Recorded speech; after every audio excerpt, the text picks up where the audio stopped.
Hi there. It is now officially my birthday, and to celebrate my birthday, I've decided to read an open letter that I've written to anyone who wants to hear it about this project I've been working on that you may have seen all over my Facebook page. It's a little bit long and a little bit sentimental, but I hope that for today you will bear with me, and I also hope you enjoy it. So here it goes. On my birthday every year for the last 5 years, I've made a promise to myself to achieve my dream of making a living as an artist. Every year for the last 5 years, I have worked toward this goal. I've been lucky. I have been surrounded by really amazing people who, like me, want to reflect life as they see it through their art, and in doing so, touch the lives of people they share the world with. I have learned so much from so many of these people. How to speak in front of a crowd, how to communicate with my body, how to translate an idea into action, how to unlock imagination in myself and others, and the inherent value of a sincere laugh are just a few of the lessons I've learned in my years of studying. But I am not yet a professional artist. I cannot provide for myself through my efforts. There have been moments in the past where I have resented this fact. I have felt my efforts should have earned me a career and that I was being shortchanged for my work. I see how silly this notion is now.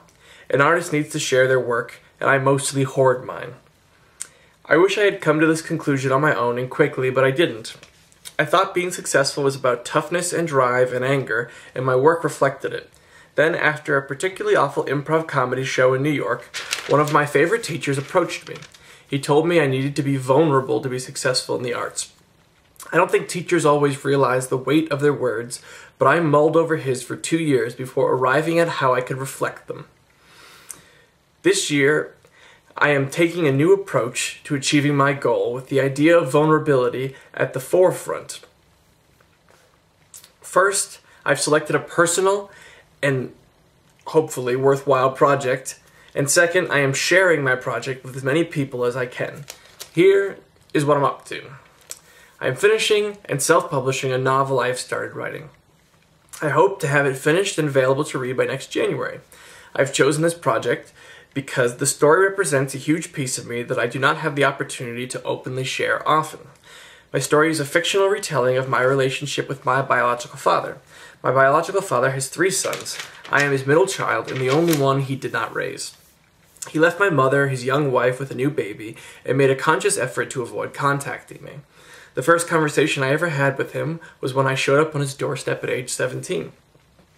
Those of you who have known me for a long time might be a little confused because you have met my dad. When I was 6, my mother remarried to a really great man who adopted me and raised me as his own. He is and always will be my dad. So in a way, I am not telling the story of my father and myself, but the story of a very significant stranger and myself. I want to tell everyone I can about this project and what I am doing it for. And I want to ask them for their support in making it possible. Plainly, that means I am asking you for money, as well as encouragement. And here's why. Writing, editing, and printing a novel takes a great deal of time and effort. If I am to do this project justice, then I need funds that I just don't have. Also, to me, being a professional artist means asking people to risk something tangible in order to take part in my finished work. In some of the videos and advertisements I have put out about this project so far, I have sung its praises. These proclamations represent my biggest hope for the finished work. The truth is, I don't know how this will turn out. What I am asking for then is for you to bet on my success and to give me a chance to impress you. In exchange, I promise to do my best to write a book that will touch your life. I am beyond nervous about this whole thing. I am afraid I might fail. I am afraid I will contact every person I can think of only to be horribly embarrassed. I can think of a million reasons why I shouldn't be doing this right now, but none of them are good enough.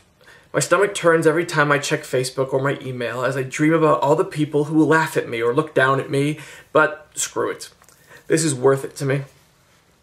If you would like to help me reach my fundraising goal, you can donate by following the To Donate link in the video description or by going to www.kickstarter.com and searching for BioDad. That's 2 words, BioDad.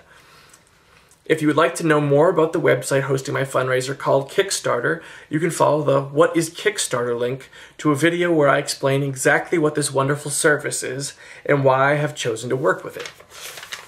If you would like to hear more about my novel and hear some selections from it, you can follow the link labeled The Book to a video with more detail and readings. Thank you so much for listening.